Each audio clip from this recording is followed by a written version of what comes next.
Este libro nos va a contar la historia de uno de los fundadores de startup más conocidos del mundo y que ha pasado por todo lo que un emprendedor puede llegar a pasar. Hola a todos, bienvenidos a Elemental, su club de aprendizaje semanal. Mi nombre es Pedro y estoy acá con Santiago. Hola, hola. Y el libro de esta semana es The Hard Things. The Hard Thing About the Hard Things. Lo difícil de las cosas difíciles. De Don Ben Horowitz. Ben Horowitz es muy famoso porque en Estados Unidos él fundó dos empresas, una que se llama LoudCloud y otra que se llama Opsware, que vendió en 1,5 billones de dólares a HP hace unos, no sé, deben ser unos 10 años, una cosa por el estilo, y que hoy en día es fundador de una de las empresas de capital de riesgo más famosas que existen. Y en este libro lo que el autor hace es contarnos su como camino, su aprendizaje, su historia de cómo fundó esas compañías y los distintos desafíos en distintas áreas que encontró. Sí. Esto es realmente un libro de sufrimiento y tragedia. Es menos de, oh, miren lo exitoso que es acá Horowitz. ¿Es Horowitz o Horowitz? Desconozco, probablemente ninguno de los dos. Probablemente ninguno de los dos. Pero es eso, es menos soy el genio que vendió su empresa en varios millones. Es más, esto es lo difícil de emprender y de ser especialmente el CEO. De que no hay reglas como preestablecidas, no hay manuales que te digan todo lo que tienes que saber.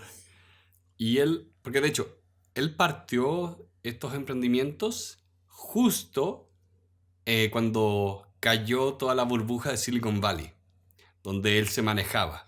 Que se conoce coloquialmente como la crisis de las .com.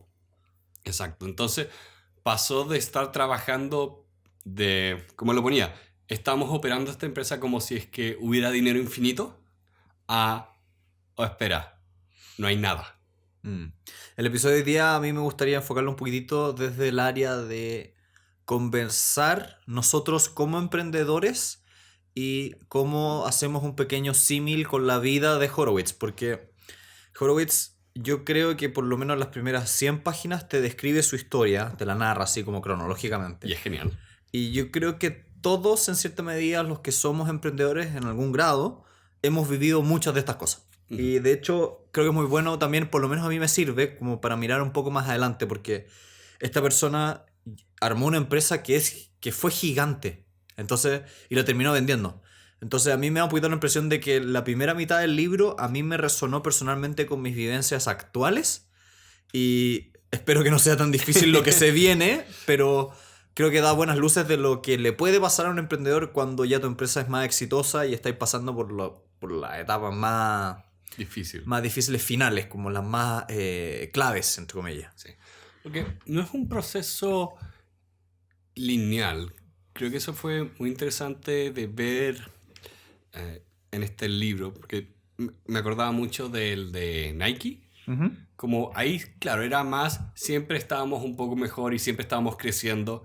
Acá hubo trabajo en HP, después como independiente, hacer crecer esta otra empresa que era LoudCloud, que era básicamente una empresa de como nube, como lo que hoy día entendemos de nube, hace 20 años, cuando eso no existía. Y vendían temas relacionados con servidores, sí. Todo un tipo de tecnología de vanguardia. Sí, que suena muy noble decir que era tecnología de vanguardia, pero también significaba que fue demasiado temprano para ese tipo de tecnología, porque un tema es vender el servicio, otro es que te lo compren. Sí. Si la gente no tiene una necesidad de lo que estás vendiendo, no vas a encontrar éxito. Y él lo aprendió de la manera así como en el día a día. Sí, yo creo que el libro habla muy bien de la experiencia en el sentido de que ya en el título te muestra lo que en verdad es el camino. Que sí. Es difícil. Que la idea romántica de que Steve Jobs partió una empresa y en un año habían 500 empleados no es real. Es mucho más tortuoso el camino. Y por eso el libro se tarda como entre 50 y 70 páginas No, bueno, ya el promedio sería 60, pero los primeros 3 capítulos netamente narrando cronológicamente. Y después lo que el autor hace es dividirlo por etapas, como cuando estás recién partiendo, cuando estás en la mitad del camino, cuando estás al final. Y en cada una de esas cosas te va contando con la dificultad. Sí. ¿Te parece que compartamos un poco, no sé si te parece, las mejores anécdotas de la historia antes de saltar al resto? Perfecto, Dana. Ok, ya, para que se hagan una idea, él partió en HP. Partió en Netscape. Netscape, me equivoqué. Parte en Netscape, después funda LoudCloud y viene todo el tema de la crisis del .com y lo que hace para salvar lo que queda de empresa es vender LoudCloud porque ellos dentro de este servicio habían hecho un software también y se cambian al rubro del software con Opsware y eso lo empiezan a vender.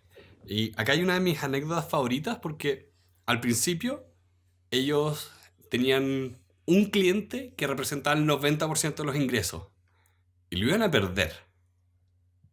Y era, a ver, ¿cómo es que vamos a perder este contrato? Y fueron a encontrar realmente cuál es la persona clave en esta situación que nos va a decir el sí o el no. Sí, ¿quién es el empleado que toma la decisión? Sí.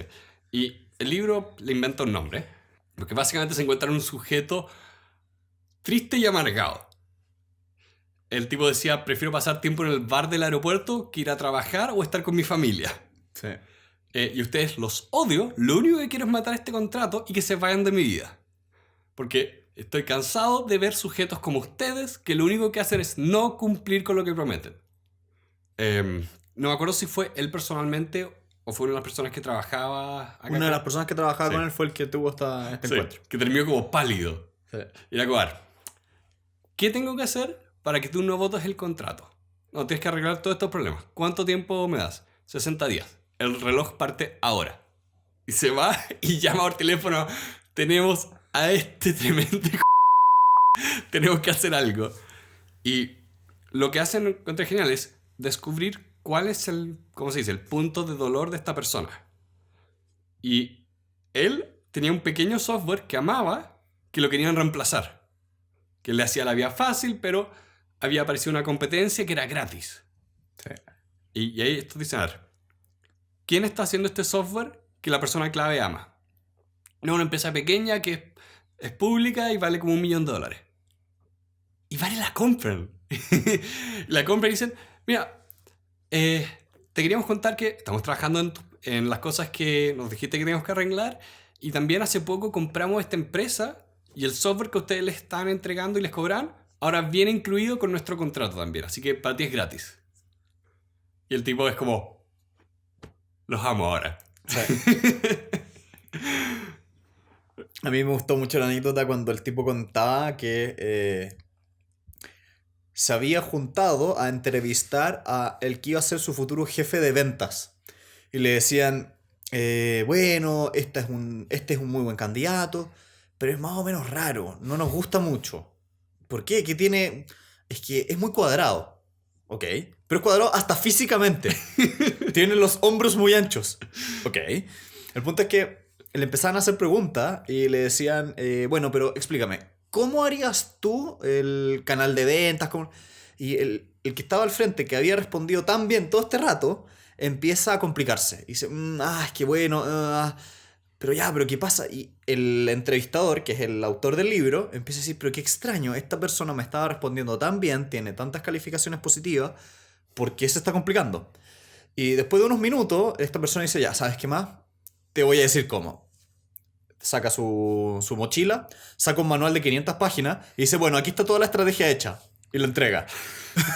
Es que mi problema es que no te podía explicar esto en palabras sencillas porque en verdad son 500 páginas.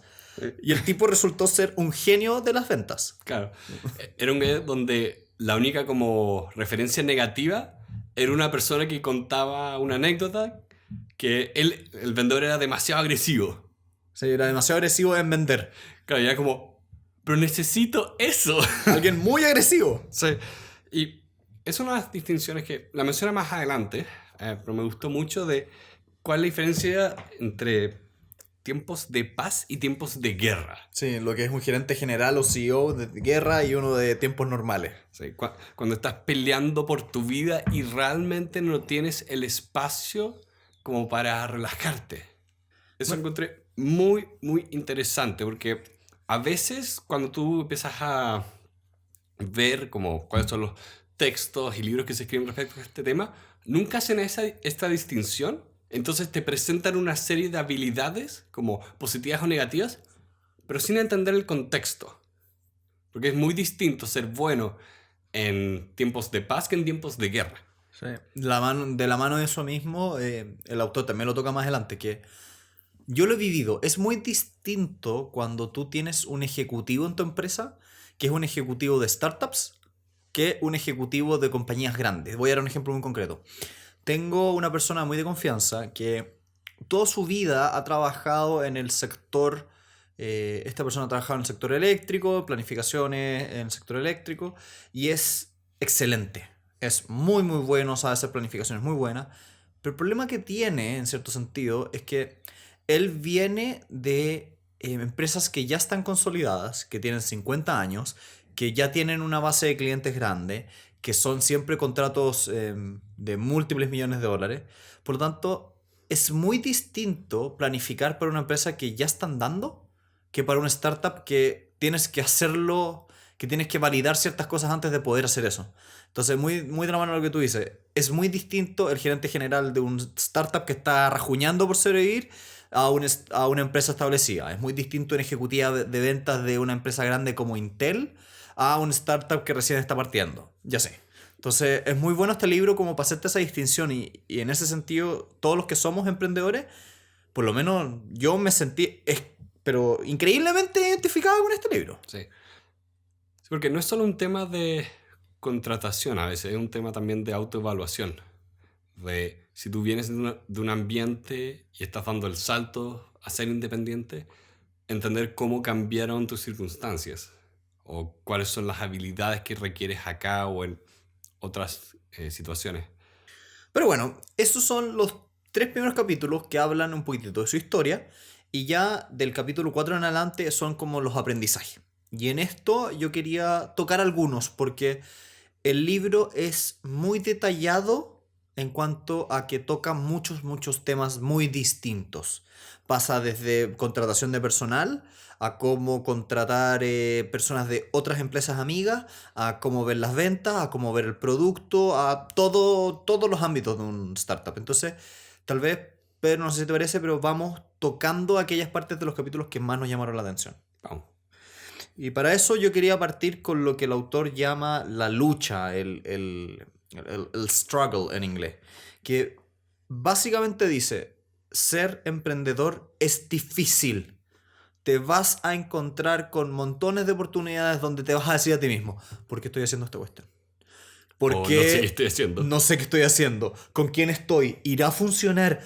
¿Irá a funcionar a tiempo? ¿No estaré gastando mi dinero? ¿No debería haber tomado la otra decisión? ¿A quién contraté? ¿Cuáles son mis clientes? ¿Dónde demonios están mis clientes? Y todas estas otras ideas que creo que yo personalmente he vivido en distintas etapas. En verdad, todo emprendedor vive esa noche de angustia de no saber qué demonios estás haciendo, cómo vas a salir adelante. Sí. Aquí, no sé si es para aclarar, pero acá a veces hablamos de cómo es trabajar con proyectos paralelos o cosas de bajo riesgo. Acá estamos hablando de 100% de riesgo. Sí, dejaste tu trabajo fijo, tienes 2 hijos, tienes que sobrevivir de alguna manera haciendo que esta empresa salve. Sí, acá no es antes de dar el salto, es tú diste el salto y ahora tienes que sobrevivir. Ah, Acá que me encantaba también cómo está escrito el libro. Porque dentro de la historia que él contaba de sus amigos, ponía anécdotas, no, ponía como quotes de rap. Parece que le encanta el rap. Entonces tenía una forma bien particular de poner las cosas cuando quería ser claro, como, mira, esto no es jugar los damas, esto es ajedrez. Y no es cualquier ajedrez, es ajedrez tridimensional. Sí. Es difícil y te encuentras con muchas situaciones donde no sabes qué hacer y solo tienes malas opciones. Sí, y ahí te empieza a pasar todo el rato que por ejemplo, una de las cosas que a él le pasaba, se sentía solo siendo el gerente general y sentía que tenía que tomar toda la responsabilidad sobre sus propios hombros, no decirle nada a los empleados para no asustarlos, no hablar como si las cosas pudieran salir mal. Y su recomendación concreta es: haz todo lo contrario. Cuando eres un CEO o un startup, un fundador, júntate con otras personas que están haciendo lo mismo. Dile a las personas de tu empresa: estamos en un mal momento. Sí. Porque de esa manera vas a tener varios cerebros intentando solucionar el problema. Sí, y da sentido de urgencia.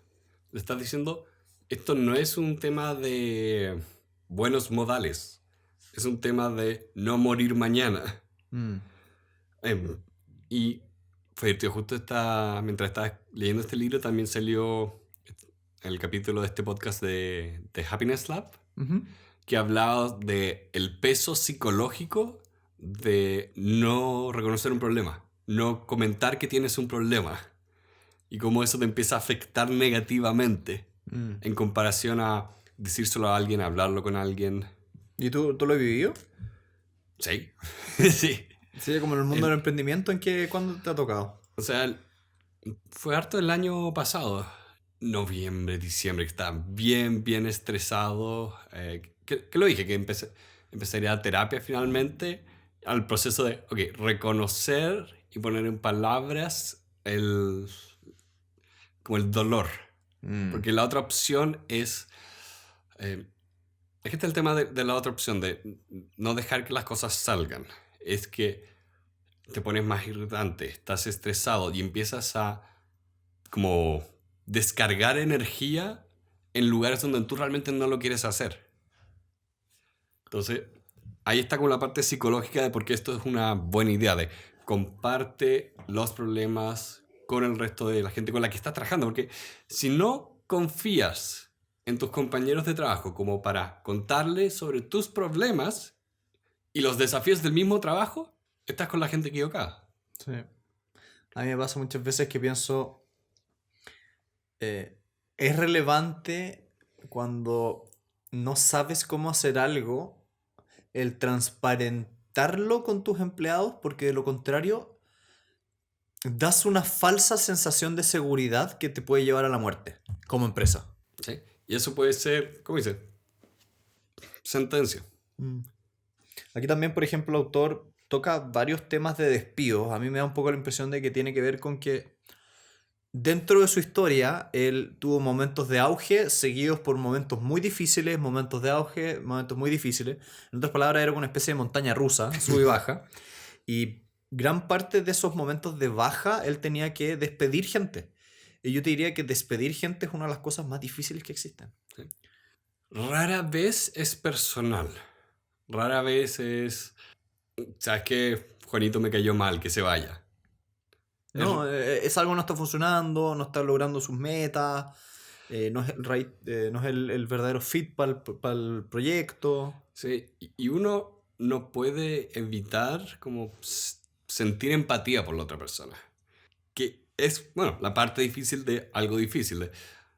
Tú tienes que ser muy bueno en expresar también que la razón para dejar que esta persona se vaya no es malicia. No. Es que esta persona tú la contrataste para una tarea en particular y no está cumpliendo con lo que necesitabas que hiciera. Entonces tú no te estás haciendo un favor y tú no les estás haciendo un favor. Y también se vuelve súper difícil cuando esta persona a la cual tú quieres despedir es amigo tuyo. Porque ahí se suman dos grandes sentimientos. Por un lado, ese amigo siente vergüenza en el sentido de que le ha dicho a todo el mundo que trabaja contigo. Y que un amigo tuyo te despida es emocionalmente algo que es muy duro y socialmente muy condenatorio. Yo entiendo completamente que se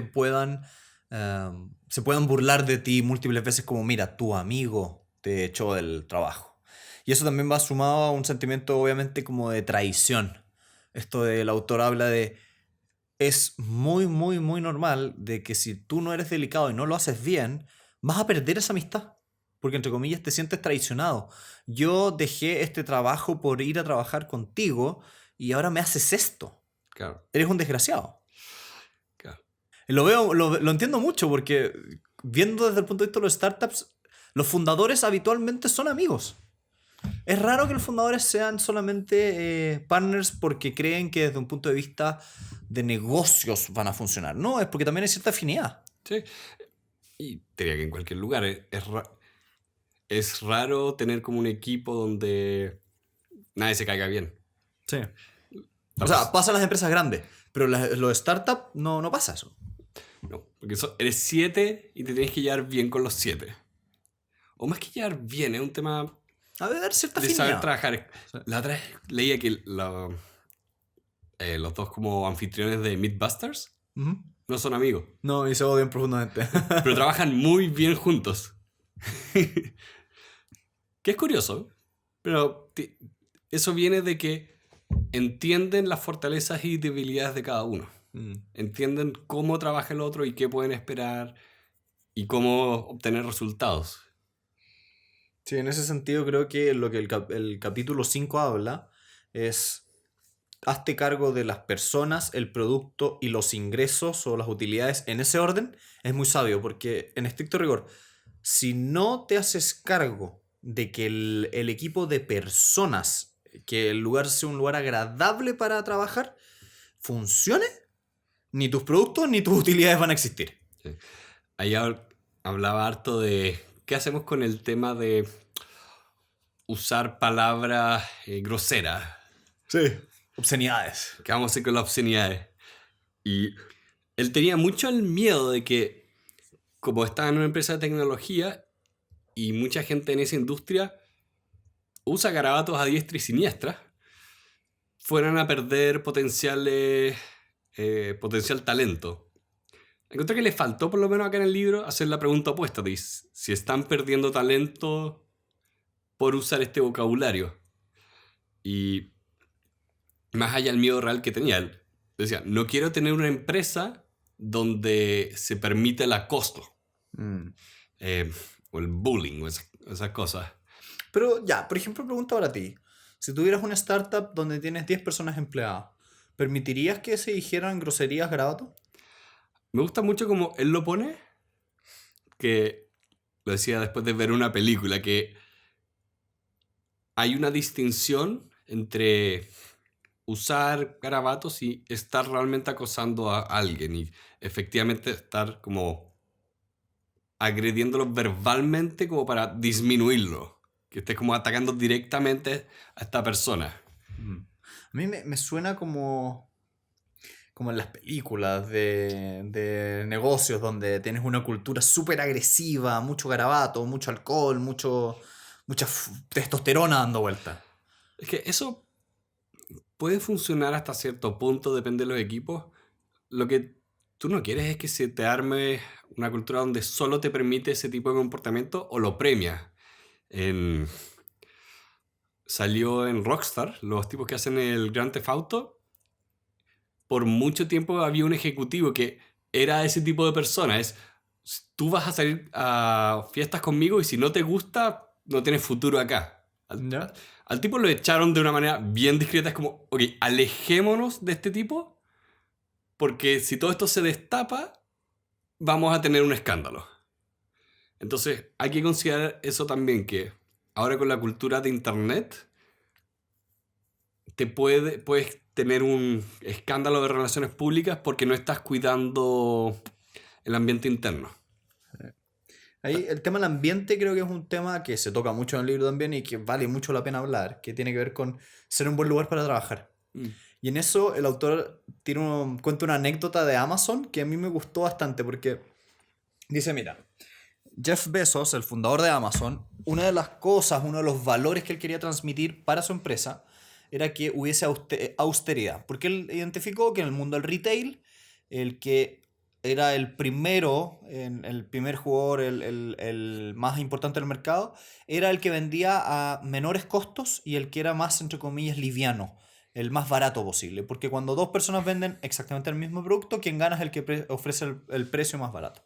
Entonces, me dio risa, pero me hizo mucho sentido porque decía, mira, vamos a partir por casa, vamos a mostrarle y enseñarle a nuestros empleados que la austeridad es fundamental para nuestro negocio. Y en vez de comprarles mesas, les compraban puertas en el Home Depot y les ponían patas, es decir, le ponían unos palos, y las puertas se transformaban en las mesas porque eran infinitamente más baratas que las mesas propiamente tal. Entonces, me gustó como la idea de, si tú quieres armar un buen lugar de trabajo, un buen ambiente, no tiene que ver con organigramas bien estructurados, no, tiene que ver con pequeñas cositas que demuestran cuál es tu espíritu. Sí. ¿Y qué es lo que se valora? ¿Qué es lo que estás apreciando? Me da risa igual esa anécdota de Amazon porque hoy en día Jeff Bezos es bastante criticado por eso mismo, por cómo es que tú y tu empresa tienen gente que duerme en las bodegas porque no alcanzan a pagar el pasaje para volver a sus casas y van a todas partes en las bodegas con un balde porque no tienen tiempo para ir al baño. Ya. O sea, hay un extremo de esto. Sí, bueno, también igual yo creo que la historia es muy distinta en cuanto Amazon hoy en día no es... La escala es tan grande que siento que es otra empresa. Sí, Es otra empresa, es otra cosa. sí, Cuando tienes cientos de miles de empleados es muy distinto a cuando tienes 20. sí. Y este libro yo creo que se hace más cargo de ese primer escenario. Porque si bien llegó a tener miles de empleados, eventualmente este autor, la gran mayoría de su historia tiene que ver con los aprendizajes que tuvo cuando no tenía tantos. Sí. Y yendo a este punto, la idea acá es siempre cultivar un buen ambiente para que las personas trabajen. Para cerrar la idea, él dijo, miren, vamos a usar todos los garatos que querramos, pero seamos intencionales, que no sea que no sea como que lo dices por accidente. Si vas a decir algo con que esté bien usado. Y también decía, es muy distinto que yo le diga a una empleada que sus cupcakes están muy buenos porque ella trajo cupcakes, a que ella tiene un muy buen cupcake. Refiriéndose al poto. Una sí, la otra no. Sí, bueno, es que ahí yo creo que falta un poquito de contexto. En inglés, la palabra cupcake puede tener estas dos connotaciones. El trasero o poto para el resto de Latinoamérica y estos comestibles. Pero la idea de fondo era, hay palabras que no son malas en sí mismas. Las palabras en sí mismas no son malas. Es la forma en que tú las usas. Tú puedes utilizar una palabra para agredir, para abusar o para referirse a algo completo. Entonces, estoy de acuerdo contigo, cómo la cultura se va construyendo con pequeñas Sí. cositas. Y creo que acá puede que me esté adelantando, pero va de la mano un poco de esta cultura y porque hablamos tanto del lenguaje y de no ser muy agresivo en tu cultura corporativa, que es, tú no quieres tener una empresa donde los errores se esconden. No. Tú no quieres tener un lugar donde alguien por miedo a la burla no va a admitir un error o no va a mencionar un problema. Y las empresas tecnológicas como la de él, eso es muy importante porque si tú no avisas del error, queda en el código. Y el código se escribe sobre más código. Entonces, un error puede significar que se arrastre hacia muchos otros problemas. ¿Sí? ¿O qué pasa si es que, sabes que no quiero pedir ayuda porque se van a reír de mí, esto lo debería saber, y puede que un compañero de trabajo o tu superior se demore 2 minutos en explicarte algo? Y eso significa ganar días y días en productividad. Mm. Entonces, ahí es importante siempre entender esa diferencia. Sí. También otro tema no tan relacionado, pero que me llamó mucho la atención de este capítulo, tenía que ver con lo que él denominaba deuda de administración y lo comparaba con lo que él llama deuda técnica. Básicamente, en el mundo del software existe un concepto que se llama deuda técnica. ¿Qué consiste? Que si tú desarrollas software y el código que tú estás utilizando para desarrollar eso es de mala calidad, al principio puede que el programa corra y funcione y bien. Pero el problema que tiene es que si tú haces eso de manera consistente, llega un cierto punto donde el programa deja de funcionar para lo cual tú lo quieres y ya no es cosa de arreglar una o dos líneas de código, sino que tienes que terminar arreglando todo. Entonces, en el mundo del desarrollo de software, el concepto o la idea es, tú puedes aguantar cierta cantidad de deuda técnica, quedar en deuda por lo mal hecho que está el código, pero no puedes quedar en un número tan grande que termines rehaciendo todo el código 2 veces, porque eso te va a salir infinitamente caro. Y el autor toma esta idea y la pasa a lo que él llamó deuda administrativa, que a mí me gustó, que era tomar malas decisiones como fundador, como startup, como CEO, que hacen que el ambiente laboral sea malo. Por ejemplo, darle una compensación más allá de lo razonable a un empleado solamente porque recibió una oferta laboral para irse a otro lugar. Porque lo que estás haciendo ahí es premiar cosas que no tienen que ver con el verdadero rendimiento. Claro. Mira, si tú le pagas a alguien para que se quede, todos sus compañeros van a ser como, espera, ¿qué? ¿Tenía que quejarme para que me subieran el sueldo? En lugar de que tú tengas planeado que vayan subiendo los sueldos de manera natural y acorde al rendimiento de todas las personas y la empresa. Sí. Entonces, tú y yo también lo digo, uno como fundador comete tantos errores que si es que se empiezan a acumular, termina siendo que el lugar donde estás trabajando, lo que estás construyendo no funciona bien. Y eso es súper delicado porque al final del día, cuando eres chico, esta deuda administrativa te puede significar la diferencia entre la quiebra o el éxito. Pero bueno, ¿te parece avanzamos al capítulo 6? Un pequeño paréntesis antes de ir al 6. Me gustó mucho como él mencionaba varios libros, habían varias recomendaciones. Y acá no lo vamos a saltar porque ya lo hemos mencionado, pero él menciona la importancia de entrenar a tu gente y lo menciona a razón de un libro que nosotros vimos acá, que era el de Intel, de High Output Manager. Sí, el fundador de Intel. Sí, muy importante entrenar a la gente. No vamos a profundizar eso acá. Sí. Y si están interesados pueden escuchar el episodio que grabamos donde tocamos todas las ideas principales de ese libro. Hago un solo de acordeón.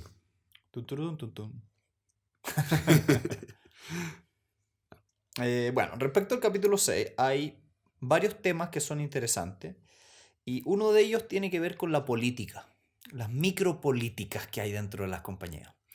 Y yo me quedo con una idea muy importante que a mí me llamó la atención de lo que él vivenció y lo que él aprendió, que es intenta contratar personas con el tipo de ambición correcta. Y creo que es tan brillante esa idea, porque a mí me pasa que, por lo menos acá en Chile, muchas veces las personas trabajan con motivos de carácter personales. Yo estoy trabajando para tener un sueldo para poder hacer esto. Yo estoy trabajando porque quiero hacer... Tienen muchas metas que son personales, como desde el yo, desde lo que yo quiero. Y el tipo correcto de ambición, según este autor, es tú tienes que buscar personas que lo que quieran es que a la empresa le vaya bien y que por consecuencia que a la empresa le fue bien, le va bien a ellos. Sí. En otras palabras, tú necesitas personas que crean en el proyecto y que quieran que el proyecto sea muy bueno, muy exitoso y que como agregado ellos salgan beneficiados, sí. Porque no es tan habitual. No, porque es un doble trabajo. Es, por un lado, el proceso de selección tiene que identificar a una persona que veas que no tenga un problema de ego serio, y tú también tienes que preocuparte de que el proyecto que tú estás construyendo atraiga a las personas correctas. Que ya, lo más fácil de pensar es organizaciones no gubernamentales, cosas como Médicos Sin Fronteras. Ellos definitivamente consiguen la gente que cree en el proyecto, porque significa ir al otro lado del mundo a pelear contra la malaria. Sí.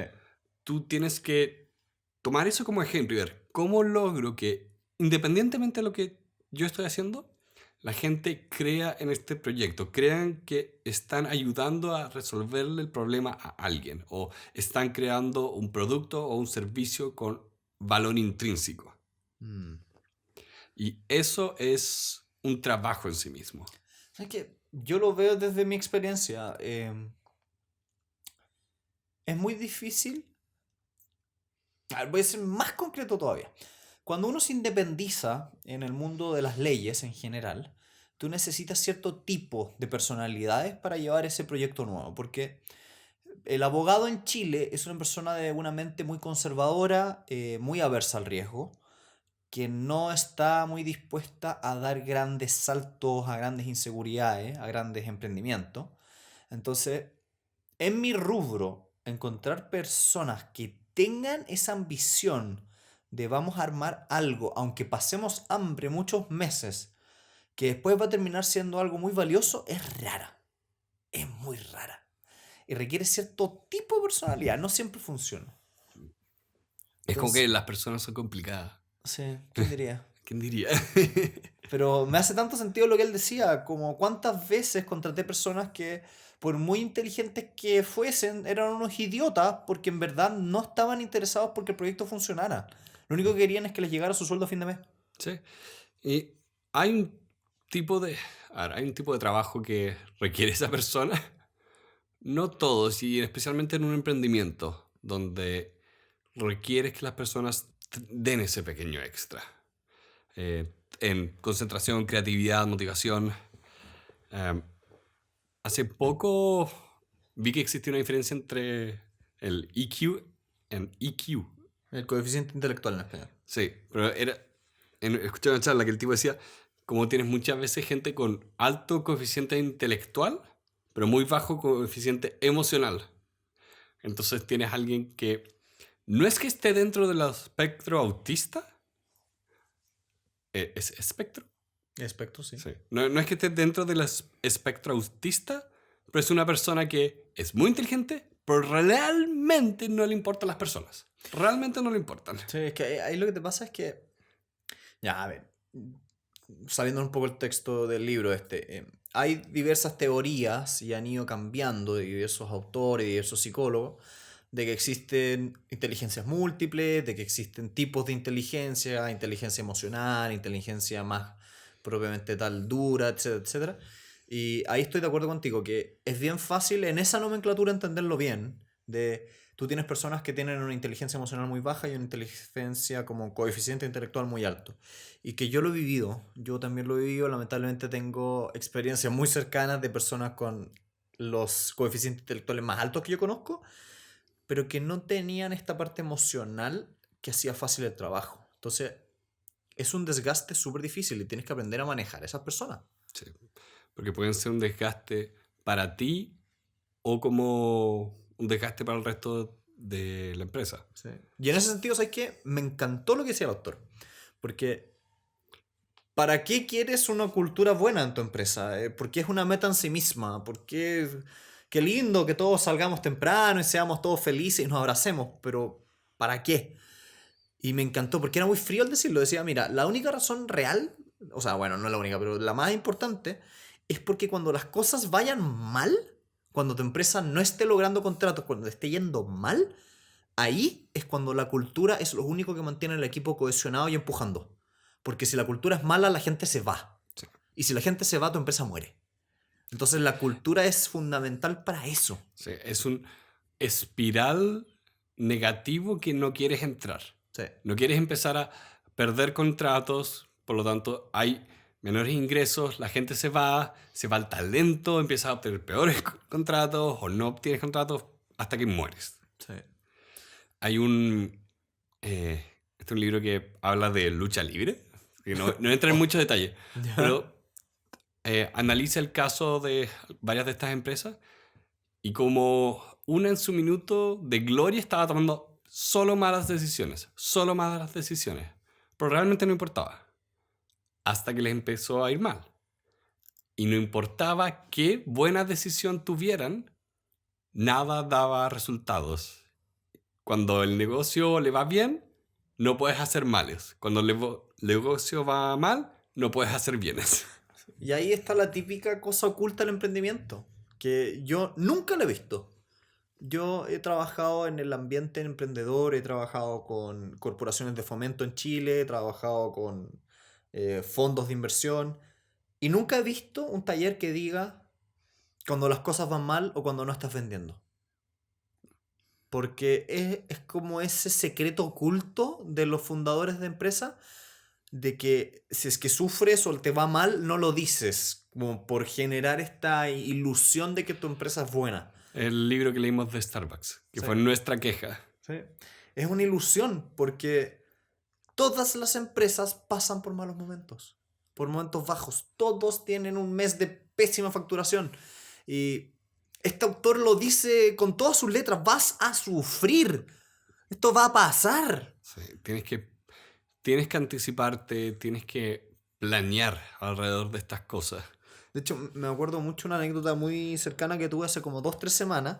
Me junté con una amiga que tiene una empresa que lo que hacen es, básicamente elaboraron un tipo de alimento que tiene ciertas características especiales, donde básicamente imagínense una mantequilla sin grasas.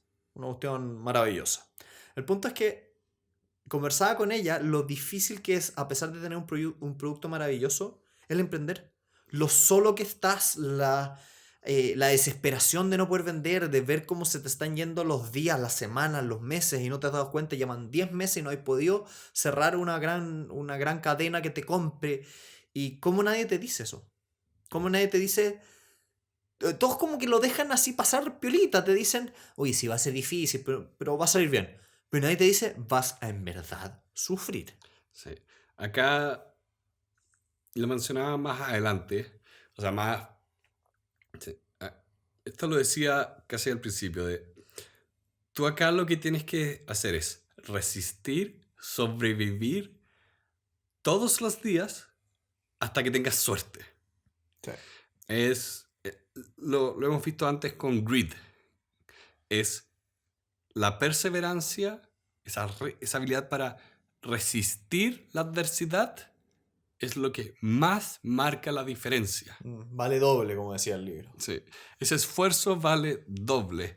Y es cierto, no hay cosas no hay nada que te prepare para esto. Sí, de hecho, el autor literalmente, uno de sus capítulos, el título es la habilidad más difícil de un gerente general o CEO es manejar tu propia psicología.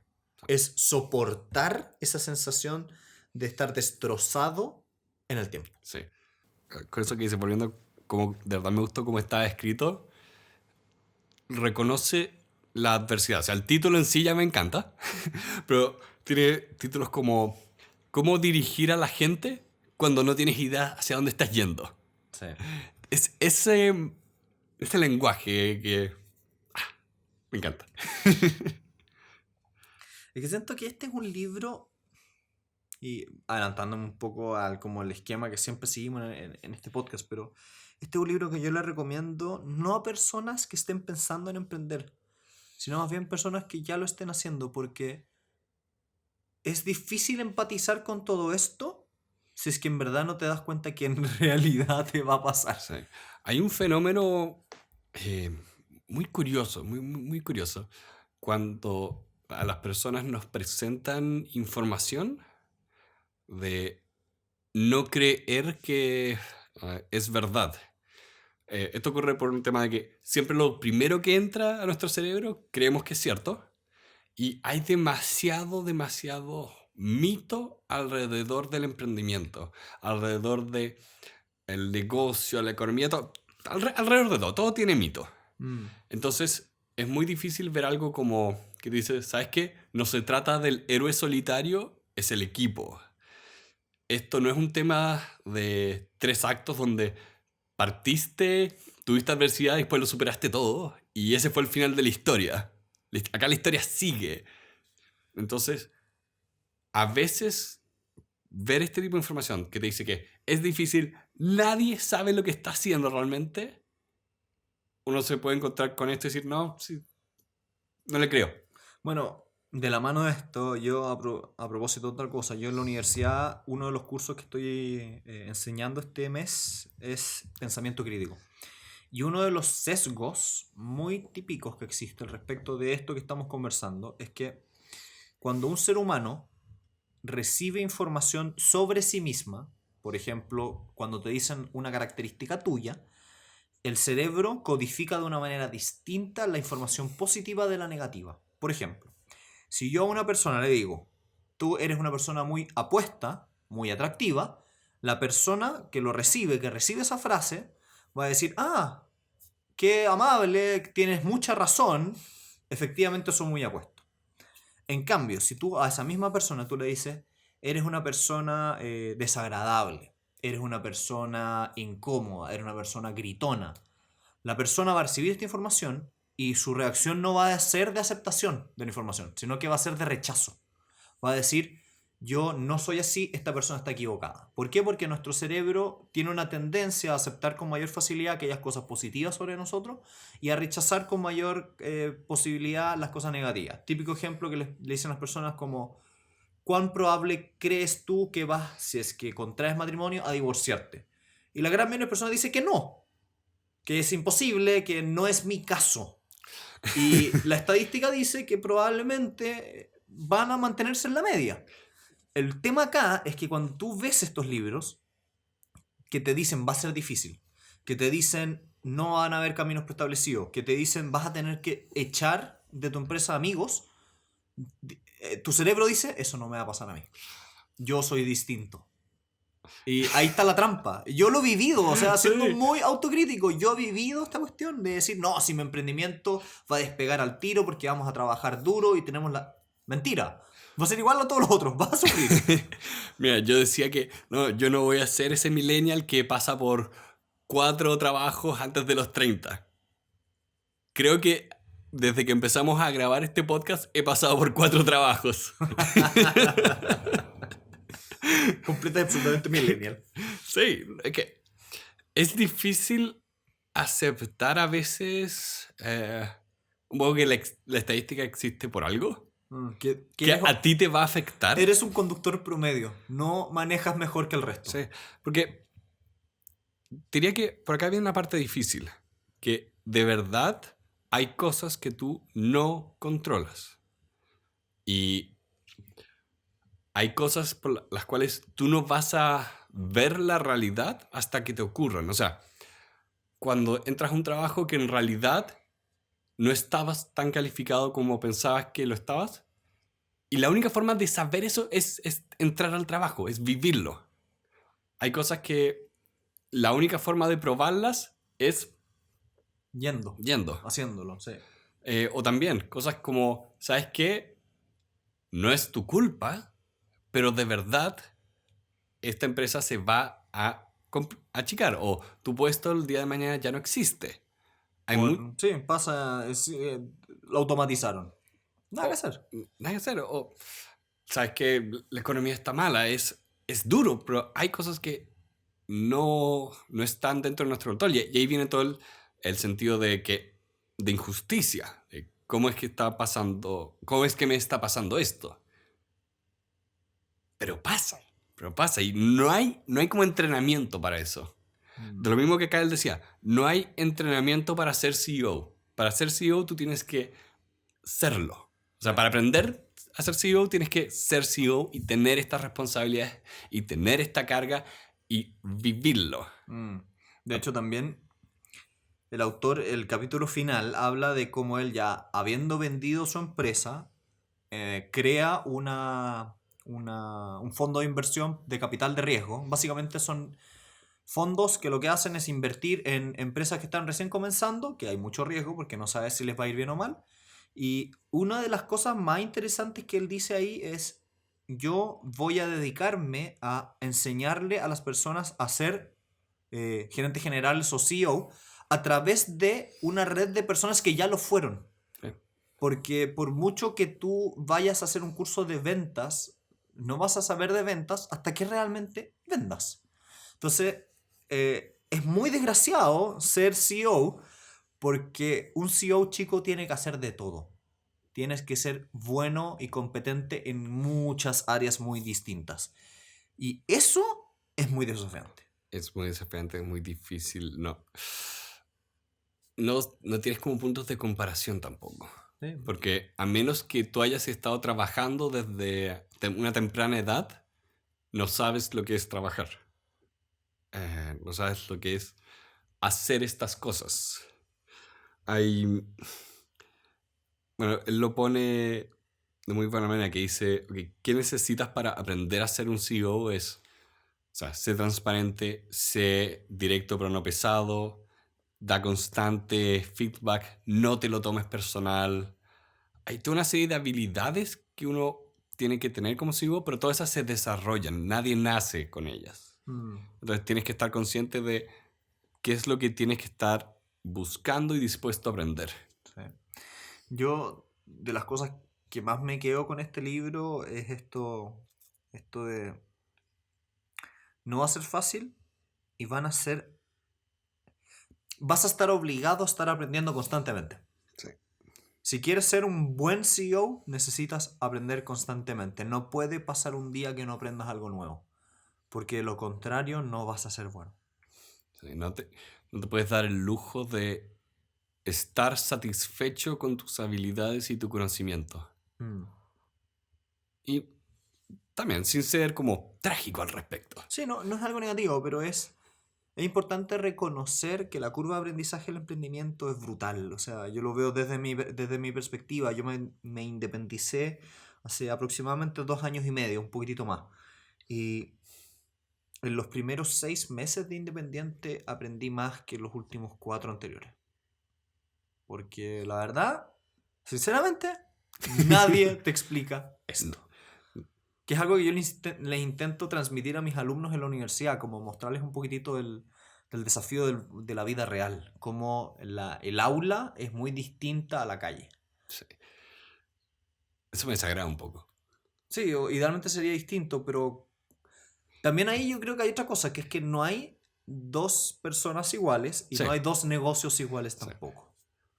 Bueno, eso me gustaba en mi universidad, que te obliga el ramo de emprendimiento, que era emprender, aunque sea por un periodo de 6 meses. Pero es que ahí tú tuviste la suerte de estar en un ambiente donde querían que tú crearas empresas. Sí. Piensa en mi rubro, las leyes, donde a las personas les enseñan a ser abogados. Eso no viene con un ramo de emprendimiento. No hay ninguno. No viene como... Qué raro, no hay como ejercicios prácticos para abogados. Hay ejercicios prácticos, pero tú no estás emprendiendo, tú estás resolviendo problemas, que es distinto. Sí. Entonces, bueno, el punto es que en mi rubro esto es un punto ciego, muy ciego. Y la única forma es pensar un poco más allá.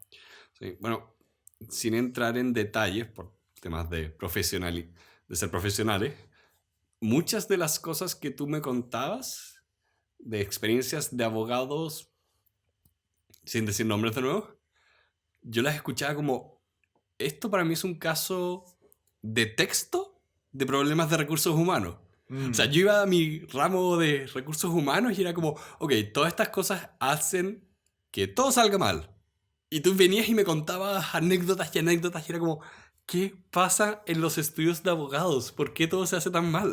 Mm. Es que bueno, la otra vez conversaba con un desarrollador de software y estábamos a propósito de otra cosa, estábamos con otro proyecto, bla, bla.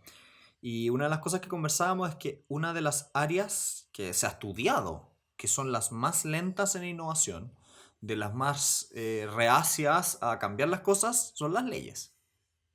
Así como top 1 de las cosas, del lugar donde la gente no innova, leyes. Pero bueno, ¿Cuántos abogados hay en el Senado y en la Cámara de Diputados? bastantes. Sí. No sé cuántos, pero son bastantes. Eso puede explicar muchos problemas actuales. Sin comentarios. Pero bueno. Yendo cerrando un poquitito y como dándole como una cintita a todo esto. Si tú tuvieras que poner una nota del 1 al 10. 10. ¿10? 10. Para mí esto, sin lugar a duda, porque hay un valor extraordinario en hablar de las cosas que la gente no está hablando. Sí. Este es el unicornio de los libros de negocios. Sí, este es el tipo de libros que te dice la verdad que nadie te quiere decir. Sí. Porque hay... No, sin mirar en menos el mérito de cosas como Getting Things Done, Ujú. está lleno de libros que son como clones de Getting Things Done, en estilo de escritura, en tono, en forma de presentar las cosas que ignoran mucho la parte difícil. Ignoran el dolor. Y de nuevo, me gusta Getting Things Done. Pero ese es un tema que falta en general en los libros de negocios. Sí. ¿En tu caso? Yo también, me quedo con un 10. Este es un libro que cuando lo leía me emocionaba. Era como, yo estoy viviendo esto. ¿Dónde está mi celular? ¿Cuál fue una parte que yo subrayé y te la mandé? Y tú me respondiste, hey, también la subrayé. Yo la tenía con asterisco al lado mío, sí. A ver. Espera. ¿Encontraste? Cuando estás en una startup, nada pasa si tú no haces que pase. Oh, sí, es que es muy, muy cierto eso. La diferencia entre una empresa... A ver, el libro a propósito de los ejecutivos decía, ¿qué pasa cuando contratas a una persona que viene de una empresa ya más grande? Y él dice, mira, eso puede ser súper bueno porque esta persona puede saber mucho, pero al mismo tiempo hay una diferencia de cultura. La persona que ha trabajado en empresas grandes siempre ha estado acostumbrado a que las cosas o el negocio avance porque ya hay un algo. Entonces, si él está sentado en su oficina, le van a llegar correos y le van a pedir cosas. En un emprendimiento, si tú no mandas el correo, hay silencio. No pasa nada. Tú eres el que mueve la empresa. Entonces yo lo miré y dije, necesito aplaudir. Necesito aplaudir. Estaba solo en mi pieza y yo necesito aplaudir esta cuestión. Es demasiado cierto. De todos los lugares donde he trabajado, solo puedo decir uno donde llegué el primer día y tenía mi contrato de trabajo listo. Ya. Todo lo otro era como, yo tengo que hacer esto. Pero bueno. Es muy bueno este libro y lo recomendamos harto. Sí, y quiero insistir en que tal vez... Ya, sí, ojalá. Si alguien va a emprender y no lo ha hecho todavía, es una buena alternativa leer esto antes de... Pero creo que los que verdaderamente le van a sacar mayor provecho son los que ya estamos ahí, Sí. en la máquina, y estamos realmente empatizando con esta cuestión. Sí. Y yo diría que incluso hoy en día se está dando un fenómeno de que empresas grandes están tratando de competir con las empresas de innovación. Y muchas veces lo que hacen es crear como una subsección de la empresa que funciona de manera autónoma. Así que ahí también te recomendaría este libro. Si es que ustedes piensan en el lugar donde están trabajando que tienen que meter dinamismo y aceleración, pueden leer este libro porque los va a ayudar mucho a también entender cómo hacer que las cosas ocurran. Y con eso vamos dándole las gracias a todas las personas que nos escucharon hoy. Tenemos múltiples personas que nos están ayudando en Patreon. Nuevamente, para los que no saben, Patreon es una plataforma gratis que te permite apoyar a creadores como nosotros, apoyar podcasts. Y los invitamos a meterse para conocer un poquito más. El link directo a Patreon está en nuestras notas. Y además queremos darle las gracias a todas las personas que están compartiendo estos episodios. Los hacemos un llamado a enviarle esto a todos los emprendedores que nos están escuchando porque creemos que es bueno apoyarse como emprendedores. Sí. Muchas gracias a todos por su tiempo y les deseamos una muy buena semana. Hasta luego. Fino. Oh, ¿qué más? Yo me tuve que parar. No me arrepiento de nada.